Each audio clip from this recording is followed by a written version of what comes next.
नमस्कार मित्रांनो, मी के.जी. कप्ते, प्रशिक्षक प्रकल्प सल्लागार. मित्रांनो, माझं यूट्यूब चॅनल ई कप्ते तुम्ही पाहतच असाल. नक्की मी आपल्यासमोर वेगवेगळ्या केंद्र शासनाच्या योजना घेऊन येत आहे. मित्रांनो, आज अशीच एक योजना ज्याची माहिती मी तुमच्यासमोर घेऊन आलो आहे. मित्रांनो, एक 3 ते 4 दिवसापूर्वी मी ॲग्रिकल्चर इन्फ्रास्ट्रक्चर फंड जे कृषी पायाभूत सुविधाची योजना होती त्याची माहिती दिली होती. आज तुमच्यासमोर पशुसंवर्धन पायाभूत सुविधा विकास निधी योजना जी आहे या योजनेचा एक व्हिडिओ मी 2 महिन्यापूर्वी केलेला आहे आत्मनिर्भर योजनेअंतर्गत. पण आत्ता त्याचे हायलाईट्स आणि त्याचा अर्ज कुठं करायचा, कारण आता अर्ज घेण्याची प्रोसेस सुरुवात झालेली आहे, ही माहिती घेऊन तुमच्यासमोर आज मी तुमच्यासमोर आलेला आहे. मित्रांनो, आपण लवकरात लवकर बघूया काय आहे स्कीम. या स्कीमला AHIDF या नावाने ओळखलं जातं. AHIDF म्हणजे animal husbandry infrastructure development fund म्हणजे AHIDF. मित्रांनो, यासाठी केंद्र शासनाने 15,000 कोटीचं बजेट दिलेलं आहे. काय येतं या योजनेमध्ये, मेजर कॉम्पोनंट कुठले आहेत, या योजनेमध्ये काय काय करता येऊ शकतं. तर पहिली गोष्ट आहे dairy processing and value addition infrastructure म्हणजे डेअरी याचा अर्थ दुग्ध ज्याला म्हणतो आपण. गायी आहेत, म्हशी आहेत किंवा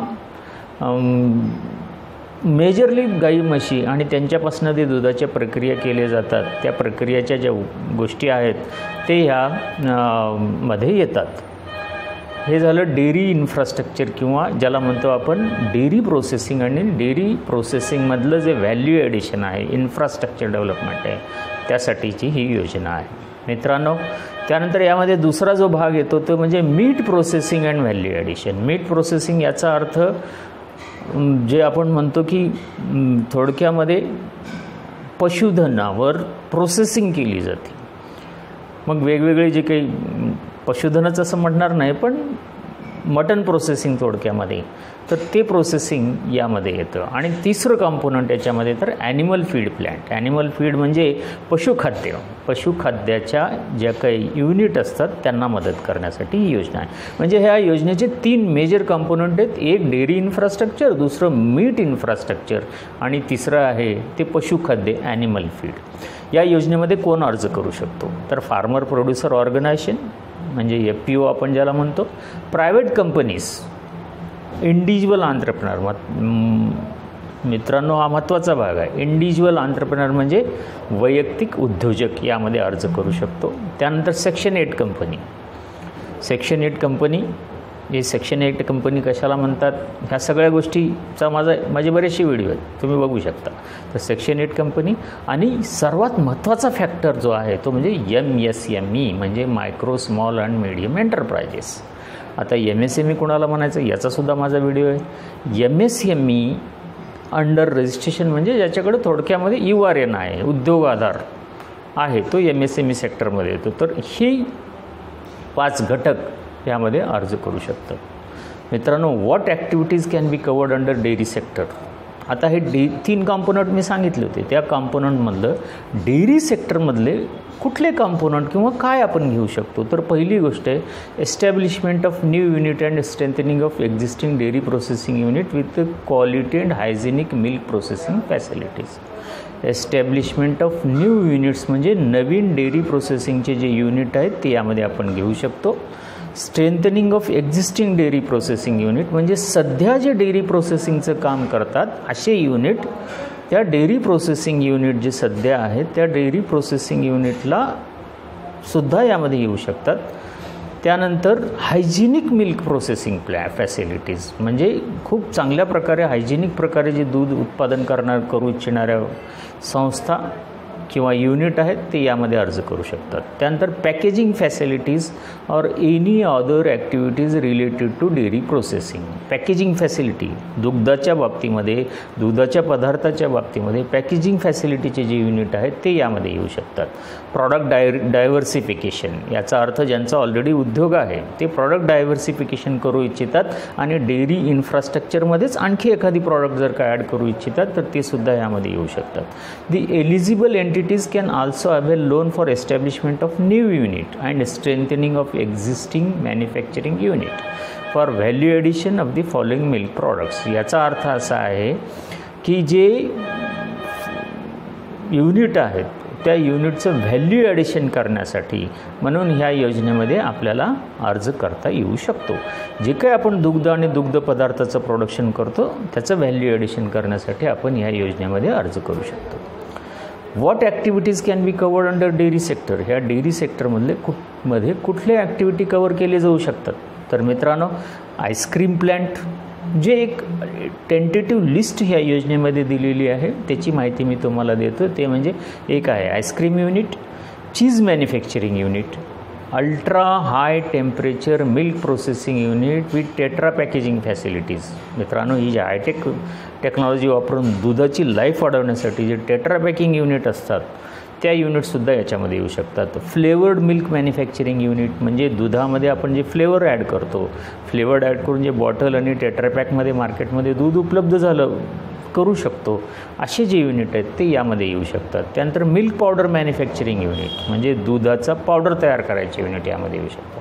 त्यानंतर व्हे पावडर मॅन्युफॅक्चरिंग युनिट यामध्ये येऊ शकतं. त्यानंतर any other milk product and value addition manufacturing म्हणजे थोडक्यामध्ये दूध आणि दुधापासनं जे काही व्हॅल्यू ॲडिशन प्रॉडक्ट तयार होतील त्या सगळे प्रोडक्शनच्या युनिट, प्रोसेसिंग युनिट ह्या योजनेमध्ये येऊ शकतात. मित्रांनो, आता जो दुसरा कॉम्पोनंट होता तो म्हणजे what activities can be covered under meat sector म्हणजे मीट प्रोसेसिंगमधले कुठले येऊ शकतात. तर त्यामध्ये establishment of new meat processing unit म्हणजे मटन प्रोसेसिंग ज्याला म्हणतो आपण, त्याच्या नवीन जे काही युनिट असतील मटन प्रोसेसिंग करणाऱ्या त्या युनिट यामध्ये येऊ शकतात. And strengthening of existing meat processing facilities for sheep, goat, poultry, pig, buffalo in rural, semi urban and urban area. म्हणजे थोडक्यामध्ये शेळ्या आहेत, बोकुड आहेत, पोल्ट्री आहे, पिग म्हणजे आपण वराह पालन आहे, वराह आहेत, पालन नाही आहेत हे लक्षात ठेवा, वराह आहेत, म्हशी आहेत, यांचं जे प्रोसेसिंग युनिट आहेत ते प्रोसेसिंग युनिट रुरल एरिया म्हणजे ग्रामीण भागामध्ये, सेमी अर्बन आणि अर्बन म्हणजे शहरी भाग आणि सेमी अर्बन म्हणजे निमशहरी भाग ह्या कुठल्याही भागामध्ये आपण मीट प्रोसेसिंग युनिट या जे काही युनिट करू इच्छितो त्यामध्ये येऊ शकतात. त्यानंतर large scale integrated meet processing facilities plant आणि युनिट मोठ्या प्रमाणामध्ये आपल्याला माहिती असेल की ह्या सगळ्या गोष्टीची मोठ्या प्रमाणामध्ये प्रोसेसिंग युनिट असतात. तर ते प्रोसेसिंग युनिटसुद्धा आपण ह्या योजनेमध्ये घेऊ शकतो.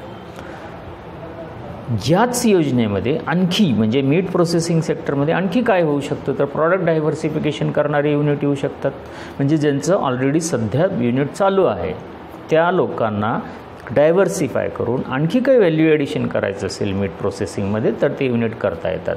यामध्ये establishment of new or strengthening of existing value addition facilities for meat products like sausages, nuggets, ham, salami, bacon और अदर एनी म्हणजे थोडक्यामध्ये मटनचे सगळे काही प्रोसेसिंग जे काही करतो ते प्रोसेसिंग युनिट यात येऊ शकतात. These facilities could either be integral part of meat processing unit or stand alone meat value addition unit. याचा अर्थ असा आहे की जे काही डायव्हर्सिफिकेशन करणारे युनिट आहेत, एक्झिस्टिंग त्यांचं जे युनिट आहे त्या युनिटमध्ये ते दुसरं एखादी पार्ट सुरू करू शकतात किंवा एक नवीन युनिट म्हणून मीट प्रोसेसिंगमधलं येऊ शकतं. तर हा दुसरा कॉम्पोनंट झाला मित्रांनो.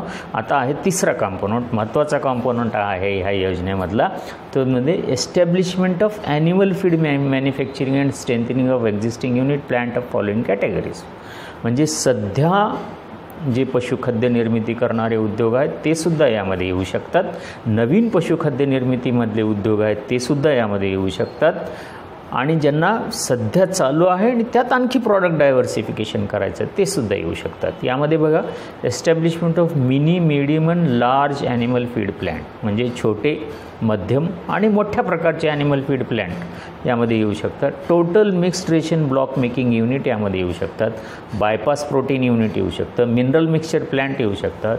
इनरिच सायलेज मेकिंग युनिट जे आहेत ते येऊ शकतात. ॲनिमल आणि आणखी एक महत्त्वाचा मुद्दा ॲनिमल फीड टेस्टिंग लॅबोरेटरी हे सुद्धा अत्यंत गरजेचं आहे. तर टेस्टिंग लॅबोरेटरीज जे आहेत ॲनिमल फीडच्या म्हणजे पशुखाद्याच्या ॲनिमल फीडच्या ज्या टेस्टिंग लॅबोरेटरी आहेत ते सुद्धा यामध्ये येऊ शकतात. And any other activities related to animal feed manufacturing. इतर कोणतीही गोष्ट जी ॲनिमल फीड मॅन्युफॅक्चरिंगमध्ये येते, म्हणजे पशुखाद्य निर्मितीची येते, ही या योजनेमध्ये येऊ शकते. मित्रांनो, हे सगळे कॉम्पोनंट आणि कुठल्या कुठल्या गोष्टी आपण ह्या योजनेत करू शकतो. Loan amount for a beneficiary under AHIDF. या योजनेमध्ये लोन अमाऊंट किती मिळते, तर आपल्या प्रोजेक्ट कॉस्टच्या 90% आपण कर्जासाठी यामध्ये प्रस्ताव दाखल करू शकतो. The project under the AHIDF shall be eligible for loan up to 90%. आपण जे काही एस्टिमेट तयार करतो, DPR तयार करतो, जो प्रोजेक्ट रिपोर्ट तयार करतो, त्या प्रोजेक्ट रिपोर्टच्या 90% लोनसाठी आपण यामध्ये ॲप्लिकेशन करू शकतो, म्हणजे एलिजिबल होऊ शकतो. What will be the beneficiary contribution. Beneficiary contribution म्हणजे जो कोणी प्रस्ताव दाखल करणार आहे, मग तो FPO असेल, वैयक्तिक ज्याला म्हणतो उद्योजक असेल, किंवा आणखी कोणी असेल, जे काही मी सुरुवातीला तुम्हाला जे काही एंट्री पॉईंट्स दाखवले होते, एलिजिबल इन्स्टिट्यूट दाखवले होते त्यामधल्या, मग यांचं कॉन्ट्रीब्युशन कशा प्रकारचं आहे, तर तुम्ही बघा, The beneficiary contribution in case of micro small units as per MSME defined ceiling could be 10%. याचा अर्थ MSME युनिटसाठी ह्यामध्ये या योजनेमध्ये खूप महत्त्व दिलेलं आहे. MSME युनिट म्हणजे MSME खाली जर रजिस्टर्ड असेल तर आपलं कॉन्ट्रिब्युशन 10% असू शकतं, आणि उरलेली जी 90% रक्कम आहे त्यासाठी आपण बँकेकडे कर्जाचा प्रस्ताव दाखल करू शकतो. In case of medium enterprises as per defined MSME ceiling, beneficiary contribution could be go up to 15%. म्हणजे MSMEची जी डेफिनेशन आहे त्या डेफिनेशनप्रमाणे, म्हणजे त्या व्याख्येप्रमाणे, जसं की MSMEची डेफिनेशन आहे 10 कोटीपर्यंतचा उद्योग सूक्ष्म गणला जातो, त्यामध्ये जो मीडियम उद्योग गणला जातो, त्या मीडियम उद्योग जर का अशा प्रकारच्या योजनेमधनं मदत घेऊ इच्छित असेल तर त्याला स्वतःचं कॉन्ट्रिब्युशन 15% द्यावं लागेल. MSME सूक्ष्म म्हणजे छोटा उद्योग असेल तर किती, 10%, आणि मीडियम असेल तर 15%, आणि लार्ज असेल मित्रांनो तर 25%, म्हणजे 25% स्वतःचे आणि 75% बँकेचं कर्ज. अशा प्रकारे आपण बेनिफिटची कॉन्ट्रिब्युशन यामध्ये असतं. या योजनेमध्ये सर्वात महत्त्वाचा मुख्य मुद्दा काय आहे, काय बेनिफिट आहे. एक, सरकार आपल्याला कोलॅटरल सिक्युरिटी देणार आहे, हा एक बेनिफिट आहे, हा एक सर्वात महत्त्वाचा मुद्दा आहे. आणि दुसरा महत्त्वाचा मुद्दा काय आहे तर 3% इंटरेस्ट सबवेन्शन आहे. म्हणजे थोडक्यामध्ये समजा 12% बँकेकडनं तुम्हाला कर्ज घेतलं जाल, म्हणजे तुम्हाला व्याज घेतलं जाणार असेल तर त्यातला 3% व्याज हा सरकार भरणार आहे. म्हणजे 3% सबसिडीच आहे असं म्हणायला हरकत नाही. व्याजामध्ये 3% सबसिडी आहे असं म्हणायला हरकत नाही. Interest subvention of 3% is provided to all eligible entities by the department. म्हणजे जी मुख्यत्व ॲनिमल हजबंडरी जी डिपार्टमेंट आहे, पशुसंवर्धन विभाग आहे, त्या पशुसंवर्धन विभागामार्फत 3% इंटरेस्ट सबवेन्शन या योजनेमध्ये दिलं जाणार आहे.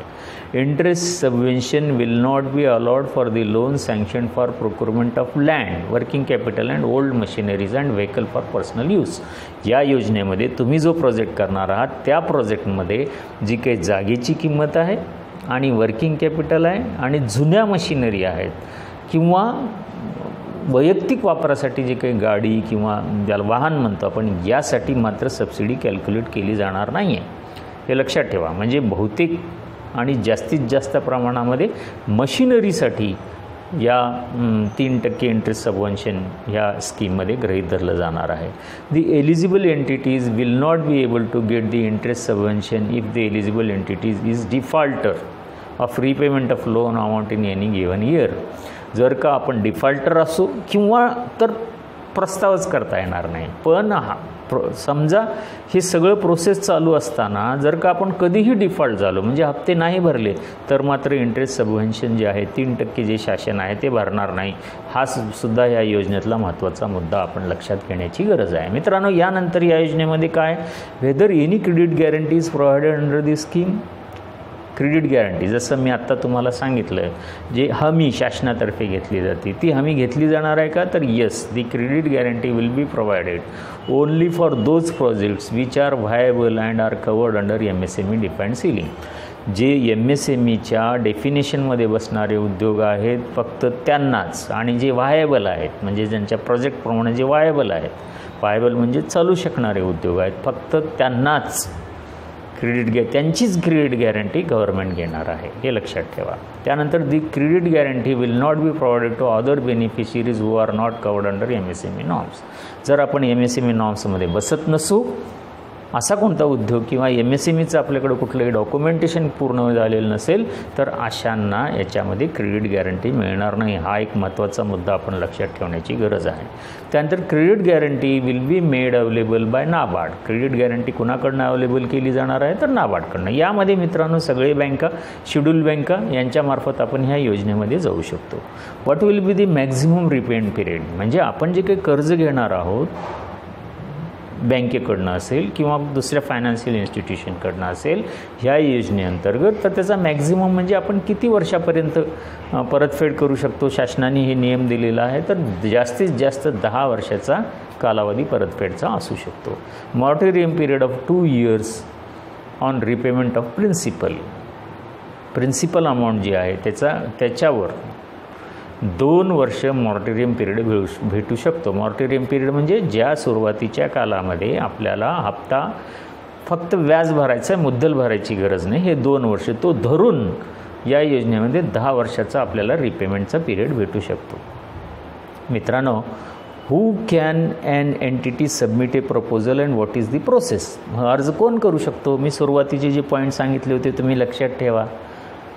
त्यांना एलिजिबल एंटिटी म्हणलं जातं. तर यामध्ये the eligible entity will submit the proposal with complete DPR, म्हणजे आपल्याला DPR कंप्लीट करून ती एलिजिबल एंटिटी उद्यमी मित्राचं जे पोर्टल निर्माण केलेलं गेलेलं आहे शासनातर्फे, त्या पोर्टलवर जाऊन आपल्याला अर्ज सादर करावा लागतो. The scheduled bank, after due appraisal and sanction of the project, will forward the application project to the Department of Energy and Dairying for approval of interest subvention through the online mechanism. आपण हा अर्ज सादर केल्यानंतर, म्हणजे आपल्याला या वेबसाईटवर जाऊन अर्ज करायचा आहे. अर्ज सादर केल्यानंतर तो DPR चेक केल्यानंतर जी कोणती बँक, ज्या बँकेकडे आपण अर्ज करतोय ती बँक तो प्रपोजल बघून इंटरेस्ट सबव्हेन्शन मिळवण्यासाठी, म्हणजे थोडक्यामध्ये इंटरेस्ट सबसिडी मिळवण्यासाठी ही अर्ज पशुसंवर्धन विभागामार्फत ती पुढं पाठवली जाईल. मित्रांनो, ह्या योजनेचे आणखी काय हायलाईट आहे ते हायलाईट काय? There is such no upper limit और lower limit of the loan provided. हे एक सर्वात महत्त्वाचा मुद्दा. काही योजनेमध्ये लिमिट टाकलेली असते, पण ह्या योजनेमध्ये, ह्या इन्फ्रास्ट्रक्चर फंडच्या योजनामध्ये जाण्यासाठी आपल्याला कुठलीही अप्पर लिमिट नाही किंवा लोअर लिमिट नाही. म्हणजे एवढ्याचा उद्योग असला पाहिजे अशी कुठलीही शासनाने यामध्ये लिमिट टाकलेली नाही. नंतर up to 90% of loan of total project cost will be eligible for interest subvention. आपल्या प्रकल्पाप्रमाणे, प्रोजेक्टप्रमाणे जे काही असेल त्या प्रोसेसप्रमाणे 90% रक्कम ही इंटरेस्ट सबव्हेन्शनसाठी, म्हणजे कर्जाच्या ज्याला आपण सवलतीसाठी 3% एलिजिबल आहे, म्हणजे 90% आपण त्यामध्ये आपल्याला तिची रक्कम गृहीत धरली जाऊ शकते. त्यानंतर पुढचा मुद्दा आहे, interest subvention will not be provided to such beneficiary which are found defaulter. हा अगोदरही मी तुम्हाला सांगितलेला आहे. आणि आणखी की हे एक ॲग्रीमेंट प्रोसेस कंप्लीट करावी लागेल आणि मग आपल्याला पुढची प्रोसेस बँकेकडनं केली जाऊ शकते. त्यानंतर the interest subvention will be provided only up to 8 years of repayment period. 8 वर्षापर्यंतच इंटरेस्ट सबसिडी मिळेल, हे एक लक्षात ठेवण्याची गरज आहे. 10 वर्षाची जरी रिपेमेंट पिरियड असेल तर मॅक्झिमम मर्यादा किती आहे तर 8 वर्षाची आहे. Government entities and cooperative are not eligible under AHIDF scheme. हा एक महत्त्वाचा मुद्दा लक्षात ठेवायचा आपल्याला, की गव्हर्नमेंटच्या एजन्सीज किंवा सहकारी संस्था यामध्ये अर्ज करू शकत नाहीत. मित्रांनो, ही AHIDFची योजना, ती योजना कशा प्रकारची आहे, त्यामध्ये कोण लोन घेऊ शकतं, डेअरी इन्फ्रास्ट्रक्चर फंडची योजना काय आहे आणि याचा अर्ज कुठं सादर करावा लागतो याची संपूर्ण माहिती आत्ता मी तुमच्यासमोर दिलेली आहे. तुम्हाला काही शंका असतील तर तुम्ही मला व्हॉट्सअप करायला हरकत नाही किंवा संध्याकाळी 7 ते 9 कॉल केला तरी मी तुम्हाला याबाबतीत माहिती देऊ शकतो. हे जी मी आत्ता तुमच्यासमोर डॉक्युमेंट दाखवलेले AHIDFच्या वेबसाईटवर सुद्धा उपलब्ध आहे. मित्रांनो, माझा नंबर 7972542736 आहे. माझा हा व्हिडिओ आवडला असेल तर याला लाईक करा, शेअर करा. चॅनलला सबस्क्राईब करायला विसरू नका आणि सबस्क्राईब केलं की बेल बटन दाबा, कारण तुमच्यासमोर मी शासनाच्या विविध योजना विशेष करून मराठीमध्ये मराठी बांधवांसाठी घेऊन येत आहे. पाहत रहा माझा चॅनल